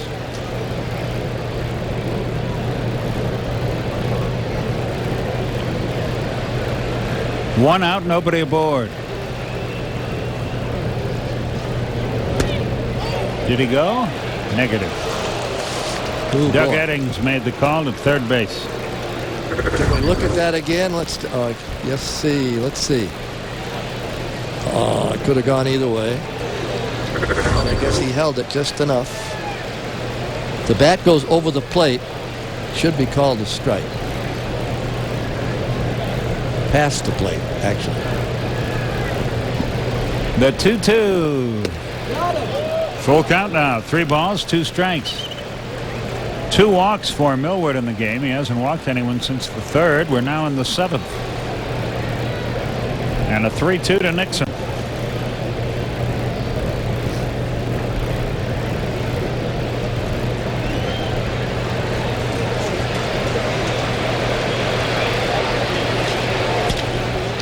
Up the middle. Lockhart, a brilliant play. Got him.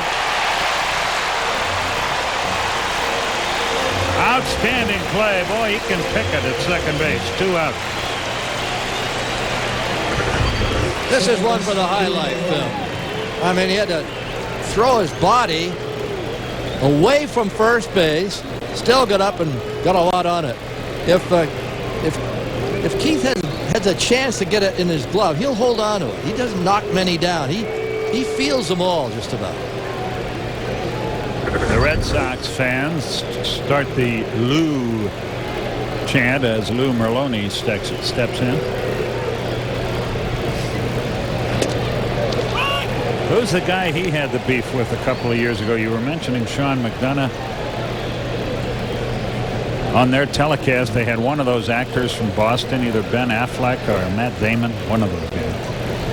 Anyway, Merlone got a hit. Whoever it was sarcastically said, "Will wonders never cease?"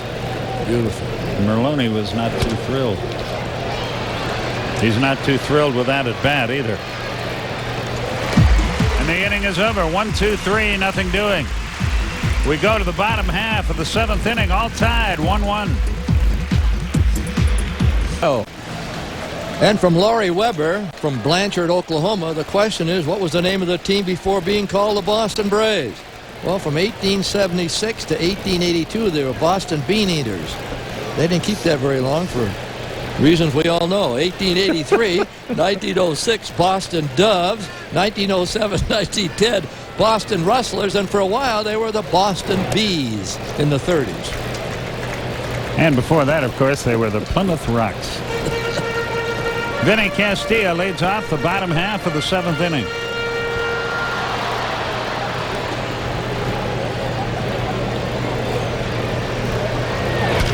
He sidearmed him a little bit. Hillenbrand has it. 1 out. Castilla retired. He's 1 for 3. That's a good night for him. He came in here 0 for 20 against Pedro Martinez. Got himself a base knock. Sammy Sosa hit his 475th home run today, tying him with Stan Musial and Willie Stargell for 19th all-time. That's a couple pretty good names there. On his way to the Hall of Fame. Sammy. They won today, beating the White Sox.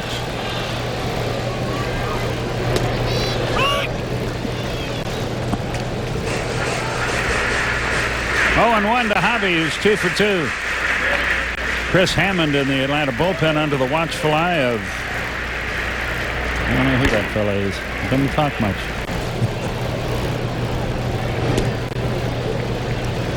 That might be all for Millwood. If he comes to the plate, you know it's going to be all, but it's the 7th inning, and he's thrown about 100 pitches or better.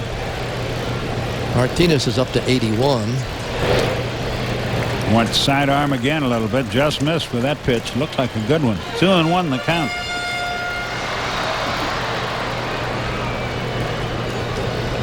Martinez is coming up in the next inning.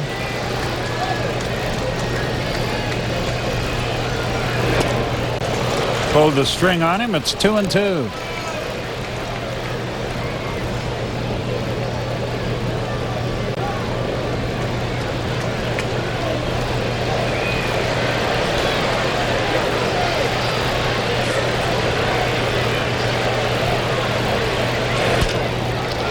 Broke his bat.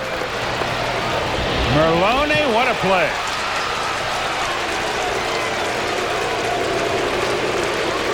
So he and Lockhart putting on a clinic out there. 2 down. And if we got a replay on it, watch. It's almost a skate save. Watch Martinez. Try to knock it down with his foot. Great play at second. He's very lucky he missed that ball because his second baseman was able to make the play for him. So 2 are out, and Keith Lockhart, the batter. Darren Bragg is on deck. He would pinch hit next. You know, Skip, you got to be happy for the Red Sox fans and the Boston fans, I should say, and New England fans. The Patriots, the Celtics, the Red Sox are all playing winning ball. It kind of carries over to the other teams. The Red Sox fans are really knowledgeable baseball fans. They are. And there's a guy right there, Grady Little, who's so happy to be a part of it. He's the perfect guy for this team. A very low-key manager. Look what I found. Inning over. Lockhart hit that ball hard, but Martinez made the catch. At the end of 7, all tied 1-1.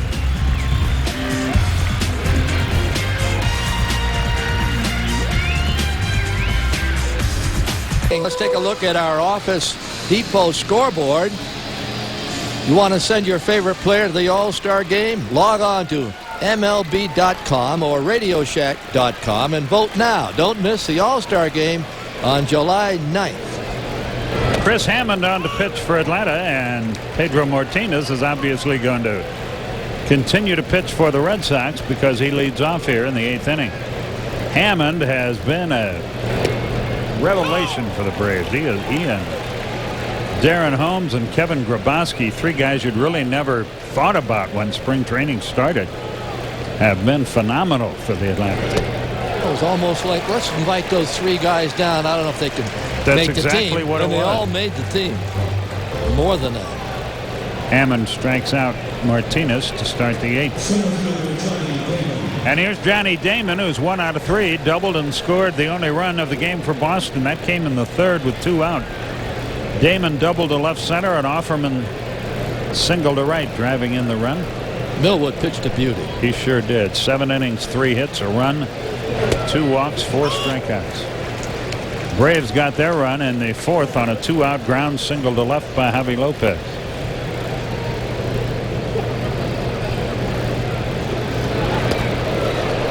Good pitch. His change of pace has been his out pitch all year long. And the other thing he does, he throws strikes. Very seldom does he walk anybody. And he was out of baseball. So you really pulled for him. He made Damon look weak, and he's a tough hitter. 2 out. So once again, Millwood cannot be rewarded with a win, but I know he's very, very enthused with the way he pitched, and he should be. 2 games in a row. Keep pitching like that, you're going to win your share. 2 out, nobody aboard.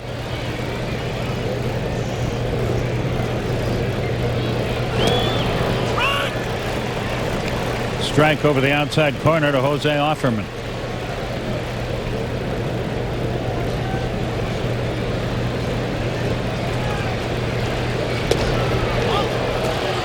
One and one the count.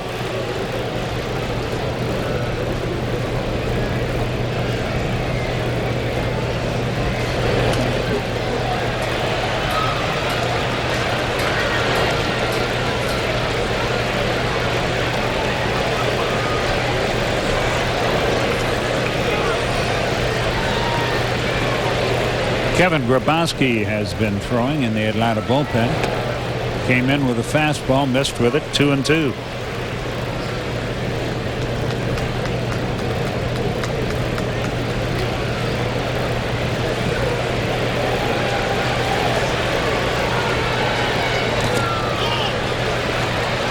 No swing, 3-2. John Shulock rouses himself enough to indicate that no swing was taken. Skip, tonight was Troup County Park and Recreation Night, and a lot of kids out walking on the field. Amanda Hudson, Miss Troup County, did a good job singing the national anthem. Vinny should throw him out, and he does. Good tag by Franco. And the inning is over. 1-2-3, nothing doing. Hammond breezes through another frame. Bottom of the eighth, 1-1.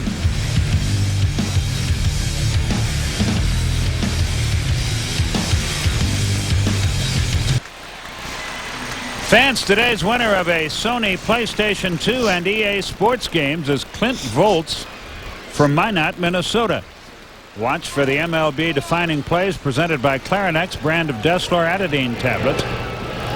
On the next Braves telecast on TBS, Darren Bragg will pinch hit for Chris Hammond as we finally get back to the game as we go to the bottom half of the eighth inning. 2 balls, no strikes. Martinez has pitched himself a fine ball game. He hasn't been the overpowering pitcher we've seen in the past, but he's been plenty good. There's a strike right in there. He has not walked anyone. He has struck out 4. He's pitching as much with his head as with his arm tonight. The 2-1. 2-2 the count. Tonight's attendance, 48,922, the second sellout of 2002. Have more of the same tomorrow, I'm sure. And a huge crowd is expected Sunday, though tickets are still available.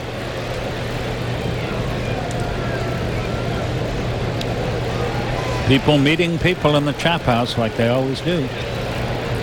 Darren Bragg's another Georgia Tech guy. Georgia Tech is becoming a big-time baseball school. The 2-2 upstairs, full count. We're 1-1 and we're in the bottom of the eighth in Atlanta.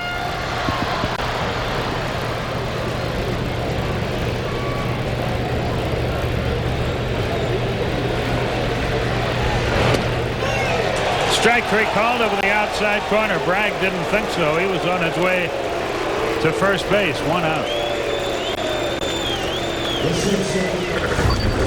Looked like a fastball.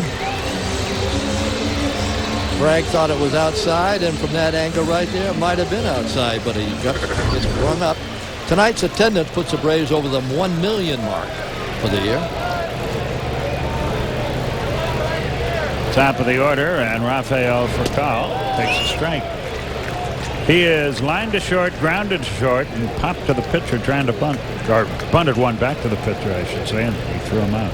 Hillenbrand is shallow. Sometimes he fakes the bunt. And slaps it like that toward left field. Good call, Ernie. Runner at first, 1 out. He goes about a quarter of the way to second, but beats a hasty retreat, and here's Matt Franco. Furcal is just a different player than he was the first 2 or 3 weeks of the season. His hitting is picked up, his fielding is better, and he's stolen some bases. He's stolen 15. He's been thrown out 8 times. Let's see if he does some running here. They could send it. Or with Franco, a good contact hitter up there, they could play hit and run. Veritek has thrown out about 24% of those trying to steal second.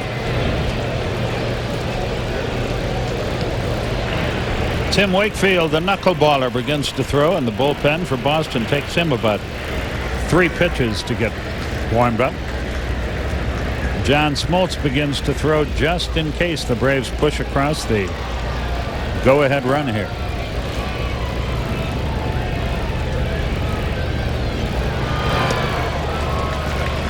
Had a good cut, but came up empty. A lot of times Bobby has 2 guys ready.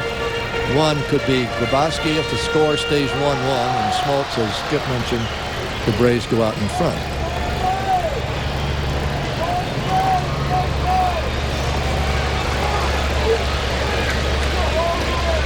Let's see if he's going here.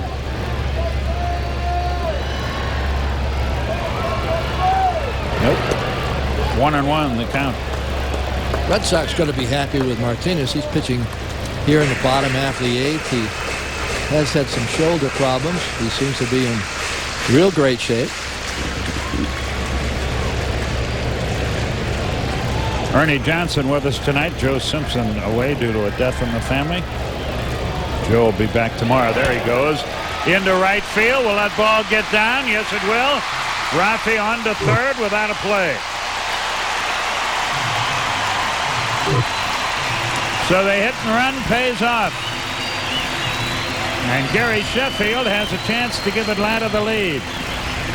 Good base running by Furcal. He was on the move, but he picked up the ball being lofted into right field and held on to make sure it wouldn't be caught.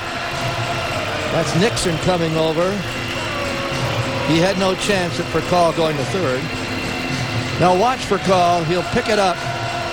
He sees the ball hit, realizes it's going to fall for a hit, then comes on over to third. This is a good RBI guy at the plate. Over the years, Sheffield's proven it. He's a tough out, just like Castilla. They both are good with runners at third. Jesse Garcia has entered the game to pinch run for Sheffield at first base. Franco. You mean Franco? Yeah, excuse me, for Franco at first base. We'd like to see Sheffield at first base. He's the hitter now.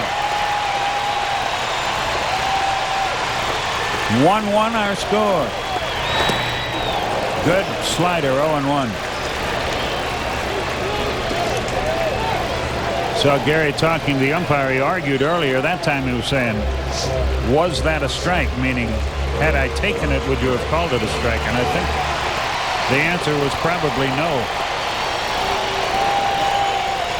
There's the go-ahead run. That's the guy you want there for call.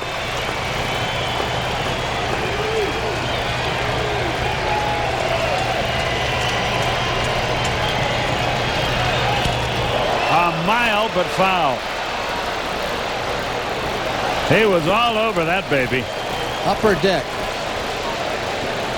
That's the way Ron Gant used to hit him. Remember that? Yes. Yeah. But now you got to be afraid about that breaking ball. He's not going to give him a fastball to hit, I wouldn't think. We'll watch a catch it. If he gives him a fastball, it should not be in the strike zone here. 0-2.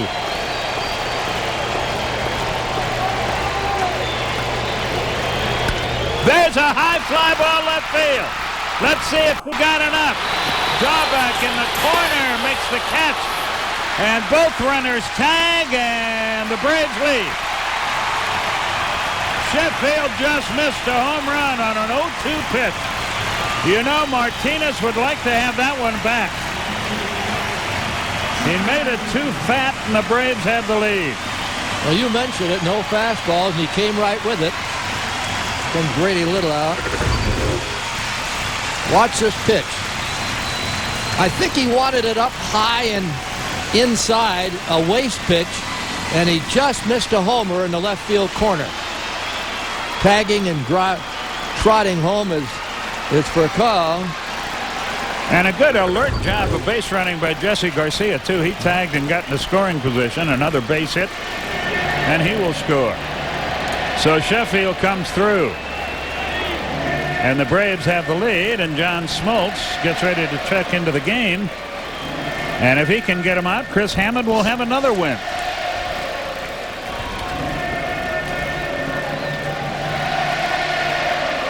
Chipper tonight has grounded to second, lined to deep right, and struck out.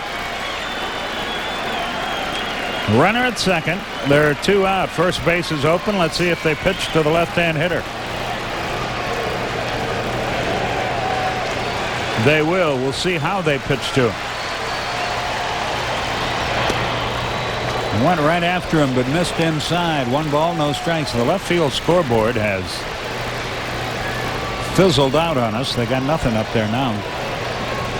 When we looked at that replay on Sheffield, Veritek was practically standing up, looking for a high fastball out of the strike zone, and maybe he'll chase it. But it was not out of the strike zone. 2 balls, no strikes.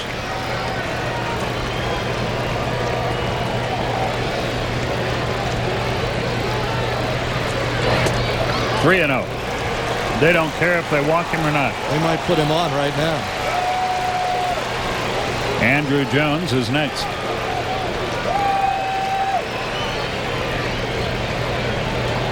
They want to put him on. I was waiting for the catcher to look over to the dugout,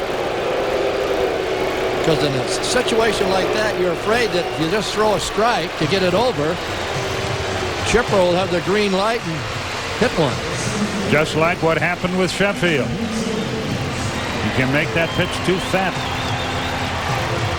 So first and second, 2 out. Andrews 1 out of 3, doubled and scored the first Atlanta run in the 4th inning. It's the first walk by Martinez, and it's intentional.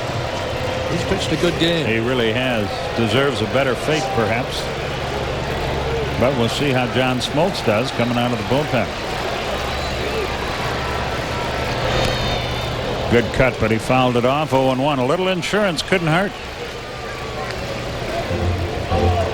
John's had a good year coming out with his saves and all, but he's like Don Stanhouse. If Bobby smoked, there'd be about 3 cartons every time John pitched it.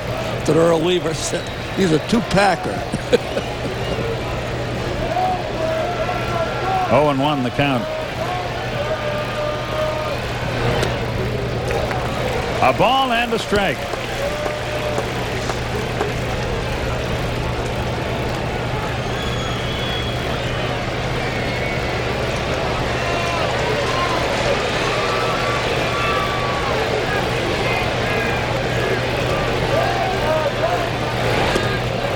Two and 2 now. Chris Hammond would go to 5-2. And he's won a bunch of those games in the last week to 10 days. You know, the Red Sox got a terrific team and got the best record in baseball. It looks like it's going to go right down to the wire with the New York Yankees. And someone made a point the other day. He said, is it fair? And personally, I don't think it is fair. Is it fair that one team has to play the Yankees 19 or 18 times and somebody else plays them 5 times or 6 times? The schedule is not balanced. It used to be that there were 8 teams in each league. You paid everybody the same number of times.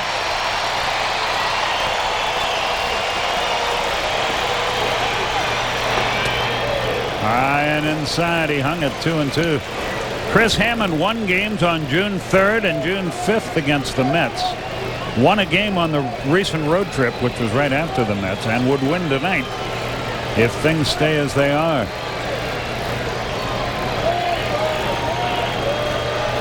Martinez gets ready. Vinny Castilla on deck. There are 2 out. Little dribbler. Hillenbrand cuts it off, throws him out, and the inning is over. But the Braves take the lead. A run on 2 hits. 2 runners are left. We go to the 9th. John Smoltz comes out of the gate in the right center field bullpen. 2-1 Atlanta.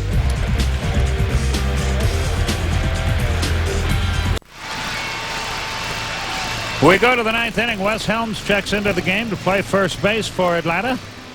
And John Smoltz is on to pitch. John is seeking his 20th save of the year. And he will face Nomar Garciaparra to start things here. Garciaparra is 1 for 3 against him. Daubach has not had an official at bat against him. And Hillenbrand has never faced him, and those are the first 3 here in the 9th inning. John's got the fastball that's over 90. He's up around 95. And he's got a curveball, slider, a little bit of a, once in a while throws a split finger. But there are times he just puts that one in the wastebasket. Goes with a fastball curve. And every now and then he'll sidearm you, too. There's the slider, 0-1.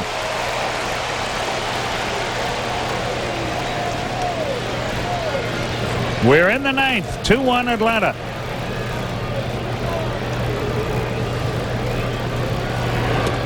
Started to go. No swing. Another slider, 90 miles an hour. Smoltz would tie Danny Graves of Cincinnati for 20th in the league in saves, or rather 2nd in the league with 20 saves. Eric Gagne out in Los Angeles has 22 and leads the National League. Let's see if we can pick up what he's going to throw. Garcia Parra. Now count 1 and 2. It's a spot where he might go to his split finger. Watch Javi to see what he signals for. Slide. Watch Garcia Parra dance around in that box too. Ground ball to first. Helms has it. Steps on the bag. 1 out. Good for Garcia Parra. Boy, he really busted his tail down the line. And Smoltz did just what you said. He came a little sidearm that time. So he's giving you a variety. A little sidearm slider that was outside, on the outside part of the plate. And you could see Garcia Parra reaching for it. But Helms was equal to the task. I love to see a guy go down the line like that, especially a superstar after he hits a little ground ball. Half the time you see guys sort of lollygag down the line, not him. He's a great player. He's just going to get better if that's possible. Here's Dahlback, who is nothing if not consistent. Pops this one up. That'll be easy. Vinny Castilla squeezes it. 2 out. He got a tough power hitter that time. It's all up to Shea Hillenbrand.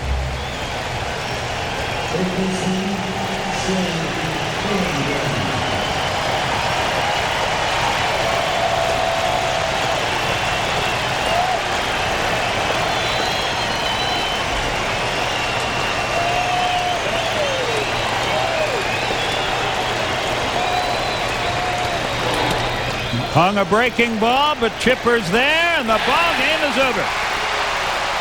Smoltz gets his 20th save. Left that pitch up a little bit. It was sharply hit. But the Braves win it by a final score of 2-1. Hammond wins. Aaron Andrews at TBS Sports Control. One last check on the Subway Series before we let you go. All right, bottom of the 5th, Jeremy Burnitz would turn his head and get hit on the back of his helmet by Sterling Hitchcock's pitch. He would get right back up and stay in the game. The score right now is 2-0. It's in the bottom of the 8th. Andy Pennant, like I told you, his first start in 2 months. He went 4 innings, gave up 5 hits, 3 walks, and 1 earned run. All right, we'll see you back here tomorrow night for Game 2 between the Braves and the Red Sox. Now let's send it back to Skip and Ernie at Turner Field. All right, Aaron, thank you very much. Here's a line score. The Braves in winning the first of the 3-game set before 48,922. Had 2 runs, 8 hits, no errors. The Red Sox, 1 run, only 3 hits and no errors. Hammond's the winner in relief. He's 5-2. Martinez lost it. He is now 7-2. And Smoltz picks up his 20th save. For the Braves, it was their 40th win of the year. They're now 13 games over 500. Okay, Ernie, thank you very much, and thanks for pinch hitting for Joe. I know he appreciates it too.